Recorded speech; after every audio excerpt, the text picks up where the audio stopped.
MBBS വിദേശത്ത് പഠിച്ചിട്ട് കാര്യമില്ല. നാട്ടിൽ വന്നു കഴിഞ്ഞാൽ വർക്ക് ചെയ്യാൻ ഒരുപാട് പാടുപെടും. എൻ്റെ റീസെൻ്റ്ലി സ്റ്റുഡൻസും പാരൻസും ആയിട്ടുള്ള ഒരു വെബിനാറിൽ ഒരു പാരൻറ്റ് ചോദിച്ചിരിക്കുന്ന ഒരു ക്വസ്റ്റ്യനാണിത്. സത്യം പറയട്ടെ, ഇങ്ങനെ ഒരു കൺസെപ്റ്റ് തെറ്റായിട്ടുള്ളൊരു കാര്യമാണ്. നമ്മൾ വിദേശത്തോട്ട് പോകുമ്പോൾ രണ്ട് കാര്യങ്ങൾ ശ്രദ്ധിക്കുക. ഒന്നാമത്, നമ്മളെ നാഷണൽ മെഡിക്കൽ കമ്മീഷനും വേൾഡ് ഹെൽത്ത് ഓർഗനൈസേഷനും അംഗീകരിച്ചിട്ടുള്ള എല്ലാ മാനദണ്ഡങ്ങളും ആ യൂണിവേഴ്സിറ്റിക്ക് ഉണ്ടോ എന്ന് നിങ്ങൾ ഉറപ്പുവരുത്തുക. അങ്ങനെയാണ് എന്നുണ്ടെങ്കിൽ നിങ്ങൾ ഇന്ത്യയിലെ ഒരു കോളേജിൽ പഠിക്കുന്നതോ കേരളത്തിലെ ഒരു ഗവൺമെൻറ് മെഡിക്കൽ കോളേജിലോ പഠിക്കുന്ന എല്ലാവിധ അംഗീകാരങ്ങളും നിങ്ങൾക്ക് വിദേശത്തുനിന്നും കിട്ടും. ഇതിന് നമുക്ക് വേൾഡ് ഹെൽത്ത് ഓർഗനൈസേഷൻ്റെ ഒരു ഡയറക്ടർ ഉണ്ട് MBBS മെഡിക്കൽ കോളേജിന് സംബന്ധമായിട്ട്. അതിനകത്ത് നമ്മൾ പോകാൻ ഉദ്ദേശിക്കുന്ന യൂണിവേഴ്സിറ്റിയുടെ പേര് നമ്മൾ അടിച്ചു കൊടുക്കുകയാണ് എന്നുണ്ടെങ്കിൽ അതിന് US-ൻ്റെ അംഗീകാരം, UK-യുടെ അംഗീകാരം, അതായത് ഫൈമർ, യൂറോപ്യൻ യൂണിയൻ്റെ അംഗീകാരം, ഓസ്ട്രേലിയ, ന്യൂസിലൻഡ്, കാനഡ തുടങ്ങിയ ലോകത്തുള്ള എല്ലാ രാജ്യങ്ങളുടെ അംഗീകാരങ്ങളുണ്ടോ എന്ന് നമുക്ക് ഉറപ്പുവരുത്താൻ പറ്റും. അങ്ങനെ ഉറപ്പുവരുത്തിയിട്ട് ഒരു രാജ്യത്തോട്ട് പോവുകയാണ് എന്നുണ്ടെങ്കിൽ നമ്മൾ ഇന്ത്യയിൽ പഠിച്ചു കഴിഞ്ഞാലുള്ള അതേ ക്വാളിറ്റി മറ്റു കാര്യങ്ങളെല്ലാം നമുക്ക് കിട്ടും. തിരിച്ച് നാട്ടിൽ വന്നിട്ട് FMG എക്സാം എഴുതിയിട്ട് നമുക്ക് വർക്ക് ചെയ്യാനും പറ്റും. ഈ ജോർജിയ, ഉസ്ബെക്കിസ്ഥാൻ രാജ്യങ്ങളിൽ പഠിച്ചു കഴിഞ്ഞാൽ മിഡിൽ ഈസ്റ്റിൽ വർക്ക് ചെയ്യുന്നത് എത്ര കണ്ടിട്ട് നടക്കുന്ന കാര്യമാണ്. അതായത് എൻ്റെ റീസെൻ്റ്ലി നടന്നൊരു വെബിനാറിനകത്ത് ഒരു പാരൻറ്റ് ചോദിച്ചിരിക്കുന്ന ക്വസ്റ്റ്യനാണ്. അതായത് നമ്മൾ ജോർജിയയിലോ ഉസ്ബെക്കിസ്ഥാനിലോ തുടങ്ങിയ വിദേശത്തുള്ള MBBS രാജ്യങ്ങളിൽ നിന്ന് പഠിച്ചു കഴിഞ്ഞ് കഴിഞ്ഞാൽ നാട്ടിൽ മിഡിൽ ഈസ്റ്റിൽ വർക്ക് ചെയ്യാൻ പറ്റും എന്നുള്ളതാണ്. ഇപ്പോൾ മിഡിൽ ഈസ്റ്റിലെ ഓരോ കൺട്രീസിനും അവരുടേതായ ഒരു എക്സാംസ് ഉണ്ട്. ആ എക്സാംസ് നമ്മൾ ക്ലിയർ ചെയ്ത് കഴിഞ്ഞ് കഴിഞ്ഞാൽ നമുക്ക് അവിടെ വർക്ക് ചെയ്യുന്നതുകൊണ്ട് യാതൊരുവിധ തടസ്സങ്ങളുമില്ല. പക്ഷേ റീസെൻ്റ്ലി അവർ ആ എക്സാംസ് മാറ്റിയിട്ട് EMRI എന്ന് പറഞ്ഞിട്ടുള്ള ഒരു യൂണിഫൈഡ് എക്സാമിനേഷൻ ആയിട്ടുണ്ട്. എൻ്റെ തന്നെ ഒരു സുഹൃത്ത് കഴിഞ്ഞ ഒരു 2 മാസം മുന്നേ ജോർജിയയിൽ നിന്ന് പാസ് ഔട്ടായിട്ട് നേരെ എക്സാം എഴുതി പാസ്സാവുകയും അവിടെ ഇപ്പോൾ ഇൻറ്റേൺഷിപ്പിന് കയറുകയും ചെയ്തിട്ടുണ്ട്. നല്ലൊരു ഓപ്ഷനാണ്. പിന്നെ ഏറ്റവും കൂടുതൽ GP, അതായത് ജനറൽ പ്രാക്ടീഷന് ഫസ്റ്റ് മുതലേ സാലറി കിട്ടുന്നത് ദുബായിലാണ്. ഇപ്പോൾ നമ്മുടെ നാട്ടിൽ ഒരു കോഴിക്കോട് മെഡിക്കൽ കോളേജിൽ പഠിച്ചിറങ്ങിയ ആൾക്ക് പോലും ചിലപ്പോൾ 55,000-60,000 രൂപ ഫസ്റ്റ് ഇറങ്ങുമ്പോൾ കിട്ടുമ്പോൾ ഈ മിഡിൽ ഈസ്റ്റിൽ ഏറ്റവും കൂടുതൽ കിട്ടുന്നത് 1 lakh പ്ലസ്സോ അല്ലെങ്കിൽ 2 lakhന് അടുപ്പിച്ചിട്ടാണ്. അപ്പോൾ കേരളത്തിൽ നിന്ന് വരുന്ന ഒരു കുട്ടികളെ സംബന്ധിച്ചിടത്തോളം നമ്മളെ സെക്കൻഡ് ഹോമാണ് മിഡിൽ ഈസ്റ്റ്. മിഡിൽ ഈസ്റ്റ് നോക്കുന്ന ആൾക്കാരെ സംബന്ധിച്ചിടത്തോളം തീർച്ചയായും വിദേശ MBBS നല്ല രീതിയിൽ തന്നെ പെർഫോം ചെയ്യുന്നതാണ്. MBBS എബ്രോഡ് പഠിക്കുമ്പോൾ ക്വാളിറ്റി കിട്ടുന്നില്ല, അതായത് ക്ലിനിക്കൽ പ്രാക്ടീസസ് കിട്ടുന്നില്ല, രോഗികളായിട്ട് ഇടപഴകാൻ പറ്റുന്നില്ല. അതായത് ഇന്നലെ എൻ്റെ ഒരു വെബിനാറിനകത്ത് ഒരു പാരൻറ്റ് ചോദിച്ചിട്ടുള്ള ഒരു ക്വസ്റ്റ്യനാണത്. അതായത് വിദേശത്തുള്ള MBBSൽ പ്രാക്ടിക്കൽസ് ഒന്നും കിട്ടുന്നില്ല, ക്ലിനിക്കൽസ് ഒന്നും കിട്ടുന്നില്ല, ജസ്റ്റ് അവിടെ കുറച്ച് ബിൽഡിങ്ങിൽ പോയിരുന്ന ട്യൂഷൻ സെൻറ്റേഴ്സ് പോലെ പഠിച്ചു വരികയാണെന്നാണ് അവർ ധരിച്ചു വെച്ചിരിക്കുന്നത്. സത്യം പറയട്ടെ, ഇപ്പോൾ ജോർജിയ ആണെങ്കിലും റഷ്യ ആണെങ്കിലും ഉസ്ബെക്കിസ്ഥാൻ ആണെങ്കിലും ഈ പറയുന്ന എല്ലാ രാജ്യത്തും യൂണിവേഴ്സിറ്റിയുടെ ക്യാമ്പസ് എന്ന് പറയുന്നത് മെഡിക്കൽ കോളേജിൻ്റെ ഉള്ളിൽ തന്നെയാണ്. ജോർജിയയിലും റഷ്യയിലും ഒക്കെ ഒരുവിധ എല്ലാ ക്ലാസ്സസും നടക്കുന്നത് ഹോസ്പിറ്റൽസിൻ്റെ ഉള്ളിലെ റൂമുകളുടെ ഉള്ളിലാണ്.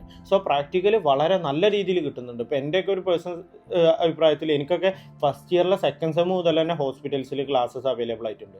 സെക്കൻഡ് സെമസ്റ്റർ മുതൽ തന്നെ പേഷ്യൻസിനെ കാണലും അവരായിട്ട് ഇൻട്രാക്ട് ചെയ്യലും അങ്ങനത്തെ ഫെസിലിറ്റീസ് എല്ലാം കിട്ടിയിട്ടുണ്ട്. കാരണം നമ്മളെ യൂണിവേഴ്സിറ്റിയും ഹോസ്പിറ്റലും രണ്ടല്ല. ഹോസ്പിറ്റലിൻ്റെ ഉള്ളിലെ ക്ലാസ് റൂംസിലാണ് ഞങ്ങൾക്ക് ഫസ്റ്റ് ഇയർ മുതൽ തന്നെ ക്ലാസ്സസ് അവൈലബിൾ ആയി കിട്ടുന്നത്.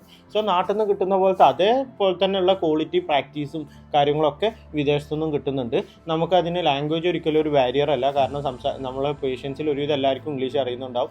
ഇംഗ്ലീഷ് അറിയാത്ത പേഷ്യൻസ് ആണ് എന്നുണ്ടെങ്കിൽ നമ്മുടെ കൂടെ ടീച്ചേഴ്സ് അവൈലബിൾ ആയിരിക്കും. നല്ല രീതിയിലുള്ള പ്രാക്ടിക്കൽ എക്സ്പോസർ നാട്ടിലത്തെ പോലെ തന്നെ അല്ലെങ്കിൽ നാട്ടിലത്തേക്കാളും കൂടുതൽ വിദേശത്ത് ഇന്ന് അവൈലബിൾ ആയിട്ടുണ്ട്. വിദേശത്തു നിന്ന് MBBS പഠിച്ച് നാട്ടിലെത്തിക്കഴിഞ്ഞ് കഴിഞ്ഞാൽ FMG എക്സാമിനേഷൻ പാസ്സാവുന്നില്ലല്ലോ, അതുകൊണ്ട് ഇന്ത്യയിൽ വിദേശത്തെ ഡോക്ടേഴ്സിന് വർക്ക് ചെയ്യാൻ പറ്റുന്നില്ലല്ലോ. അതായത് ഇവിടെ ചോദിച്ചിട്ടുള്ള ഒരു ക്വസ്റ്റ്യൻ, ഇപ്പോൾ എൻ്റെ റീസെൻ്റ്ലി നടന്നൊരു വെബിനാറിനകത്ത് ഒരു പാരൻറ്റ് ചോദിച്ചിട്ടുള്ള അടുത്ത ക്വസ്റ്റ്യനാണ്. അതായത് ഇവർ ചോദിക്കുന്നത് ഈ FMG എന്ന് പറഞ്ഞ എക്സാം, അതായത് വിദേശത്തു നിന്നുള്ള കുട്ടികൾ എഴുതിയിട്ട്, അതായത് MBBS പഠിച്ചു കഴിഞ്ഞിട്ട് നാട്ടിൽ വന്നിട്ട് എഴുതിയിട്ട് പാസ്സാവുന്ന ഒരു എക്സാമാണ്. ഇതിൻ്റെ വിന്നിങ് പെർസെൻറ്റേജ് ആകെ 18% ഉള്ളൂ, 15% ഉള്ളൂ എന്നൊക്കെ എല്ലാവരും പറയുന്നുണ്ട്. പക്ഷേ വളരെ സത്യസന്ധമായിട്ട് നോക്കുകയാണെന്നുണ്ടെങ്കിൽ നമ്മൾ ഇന്ത്യക്കകത്തു നിന്നുള്ള എല്ലാ കുട്ടികളും വിദേശത്തുള്ള എല്ലാ രാജ്യത്തും പോയി പഠിച്ചിട്ടുള്ളതിൻ്റെ ശരാശരി എടുക്കുമ്പോൾ അത് വളരെ കുറവാണ്, സത്യസന്ധമാണ്. പക്ഷേ നിങ്ങൾ നോക്കേണ്ടത്, നിങ്ങളിപ്പോൾ ജോർജിയ അല്ലെങ്കിൽ ഉസ്ബെക്കിസ്ഥാൻ, അതല്ലെങ്കിൽ നിങ്ങൾ റഷ്യ, അതല്ലെങ്കിൽ നിങ്ങൾ പോകാൻ ഉദ്ദേശിക്കുന്ന സർട്ടൻ രാജ്യത്ത് കേരളത്തിൽ നിന്ന് ലാസ്റ്റ് 2 ഇയേഴ്സിനകത്ത് എത്ര പേര് പാസ്സായിട്ടുണ്ട്. അതായത് കേരളത്തിൽ നിന്നുള്ള മലയാളി കുട്ടികൾ നിങ്ങൾ പോകുന്ന രാജ്യത്തിലെ ആ യൂണിവേഴ്സിറ്റിയിലെ ലാസ്റ്റത്തെ 3 ഇയറിൻ്റെ വിന്നിങ് പെർസെൻറ്റേജ് നിങ്ങൾ നോക്കി നോക്കൂ, 85% പ്ലസ് ഉണ്ടാവും. ഇപ്പോൾ ജോർജിയയിലും ഉസ്ബെക്കിസ്ഥാനിലൊക്കെ കഴിഞ്ഞ 2-3 വർഷമായിട്ട് 80% പ്ലസ്സോ അല്ലെങ്കിൽ 90% മേലെയാണ് വിന്നിങ് പെർസെൻറ്റേജ്. വിദേശത്ത് പഠിക്കുന്നതും നാട്ടിലും മെഡിക്കൽ കോളേജിൽ പഠിക്കുന്നതും തമ്മിൽ വിന്നിങ് പെർസെൻറ്റേജ് ഏകദേശം സെയിമാണ്. വിദേശ MBBSന് എഡ്യൂക്കേഷൻ ലോൺ ലഭിക്കുന്നുണ്ടോ? ഞങ്ങളുടെ അടുത്തുള്ള ബാങ്കിൽ അത് തരില്ലെന്ന് പറഞ്ഞു. ഓക്കെ.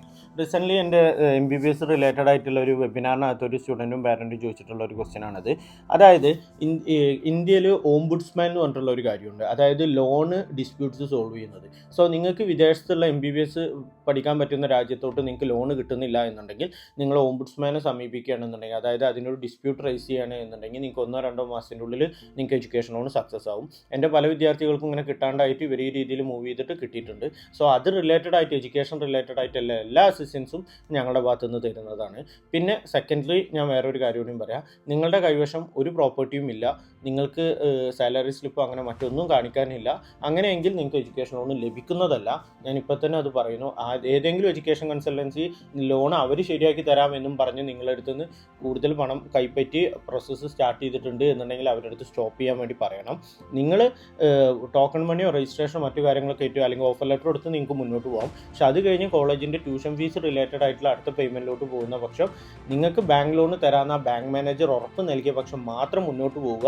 അതല്ലെങ്കിൽ ലാസ്റ്റുകൾക്ക് ബാങ്ക് മാനേജർ തരാൻ പറ്റില്ല എന്ന് പറയുമ്പോൾ നിങ്ങൾ കോളേജിൽ അടച്ച ഫണ്ട് പോലും നിങ്ങൾക്ക് റീഫണ്ട് കിട്ടാണ്ട് നിങ്ങൾ ബുദ്ധിമുട്ടിലായി പോകും. ഉസ്ബെക്കിസ്ഥാനിൽ MBBS പഠിക്കുക എന്ന് പറയുന്നത് കൺസൾട്ടൻസിക്കാർ പറയുന്ന അത്ര എമൗണ്ട് കുറവല്ലല്ലോ, അതിൽ കൂടുതൽ വരുന്നുണ്ടല്ലോ. പോരാത്തതിന് ജോർജിയ ആണോ ഉസ്ബെക്കിസ്ഥാനാണോ ബെറ്റർ? അതായത് ഇന്നലെ നടന്ന ഒരു റീസെൻ്റ്ലി വെബിനാറിനകത്ത് ഒരു പാരൻറ്റ് ചോദിച്ചിരിക്കുന്ന ഒരു ക്വസ്റ്റ്യനാണ്. സോ ഇതിനകത്ത് നമുക്ക് പറയാനുള്ള കാര്യം എന്താണെന്ന് വെച്ച് കഴിഞ്ഞാൽ, ഈ ഉസ്ബെക്കിസ്ഥാൻ ആണെങ്കിലും ജോർജിയ ആണെങ്കിലും രണ്ട് രാജ്യത്തും റേറ്റ് കൂടിയിട്ടുള്ള യൂണിവേഴ്സിറ്റീസും ഉണ്ട്, റേറ്റ് കുറഞ്ഞിട്ടുള്ള യൂണിവേഴ്സിറ്റീസും ഉണ്ട്. നിങ്ങളധികം ശ്രദ്ധിക്കാത്തൊരു കാര്യം ഞാൻ പറഞ്ഞുതരാം. അതായത് ഈ ജോർജിയയിൽ തന്നെ 1-2 യൂണിവേഴ്സിറ്റീസ് ഉണ്ട്, ഇവിടുത്തെ ഗവൺമെൻറ് യൂണിവേഴ്സിറ്റികൾ തന്നെ ഉണ്ട്. ഈ പറയുന്ന ഉസ്ബെക്കിസ്ഥാനേക്കാളും കസാഖിസ്ഥാനേക്കാളും കിർഗിസ്ഥാനേക്കാളും റഷ്യനേക്കാളും കുറഞ്ഞ ചിലവിൽ ഗവൺമെൻറ് യൂണിവേഴ്സിറ്റിയിൽ കടാവർ, അതായത് ഡെഡ് ബോഡി യൂസ് ചെയ്ത് പഠിക്കുന്ന യൂണിവേഴ്സിറ്റികൾ ജോർജിയക്കകത്ത് അവൈലബിൾ ആണ്. സോ അങ്ങനെ ഒരു ഓപ്ഷൻ ഉണ്ട്. പക്ഷേ ഒരുപാട് ലോകത്തിലെ ഏറ്റവും വില കൂടിയ, അതായത് നമ്മൾ ഈ പറയുന്ന സെൻട്രൽ ഏഷ്യൻ രാജ്യങ്ങളിൽ ഏറ്റവും വില കൂടിയ യൂണിവേഴ്സിറ്റീസും ജോർജിയയിലുണ്ട്. സോ നിങ്ങളെ സംബന്ധിച്ചിടത്തോളം എല്ലാ അംഗീകാരത്തോടുള്ള ഒരു യൂണിവേഴ്സിറ്റി നിങ്ങൾക്ക് ഇഷ്ടപ്പെട്ട രാജ്യത്ത്, യൂറോപ്യൻ കാൻഡിഡേറ്റ് മെമ്പർ ആയിട്ടുള്ള രാജ്യത്ത് പഠിക്കണം എന്നുണ്ടെങ്കിൽ നിങ്ങൾക്ക് ജോർജിയ പ്രിഫർ ചെയ്യാൻ പറ്റും. പിന്നെ ഉസ്ബെക്കിസ്ഥാനിൽ നിങ്ങൾ എങ്ങനെ MBBS പഠിക്കുകയാണെന്നുണ്ടെങ്കിൽ നമുക്ക് ഒത്തിരി സ്റ്റുഡൻസ് അവിടെ ഉണ്ട്. ഞാൻ തന്നെ ലാസ്റ്റ് ഇയർ 50+ സ്റ്റുഡൻസിന് അഡ്മിഷൻ ചെയ്തിട്ടുണ്ട്. സോ ഉസ്ബെക്കിസ്ഥാനിൽ ഒരു സംഗതി എന്താണെന്ന് വെച്ച് കഴിഞ്ഞാൽ, അവിടെ നിങ്ങൾ എക്സ്പെൻസ് എന്ന് പറഞ്ഞു കഴിഞ്ഞാൽ നിങ്ങൾക്ക് ഏത് കൺസൾട്ടൻസി ആണോ ഫുഡ് ഹോസ്റ്റൽ അവൈലബിൾ ആക്കി തരുന്നത് അതിനനുസരിച്ചിരിക്കും നിങ്ങൾ അവിടുത്തെ ഒരു ക്വാളിറ്റി ഉണ്ടാവുന്നത്. പിന്നെ യൂണിവേഴ്സിറ്റി നല്ലത് പ്രിഫർ ചെയ്യാൻ വേണ്ടിയിട്ട് ചൂസ് ചെയ്യുക.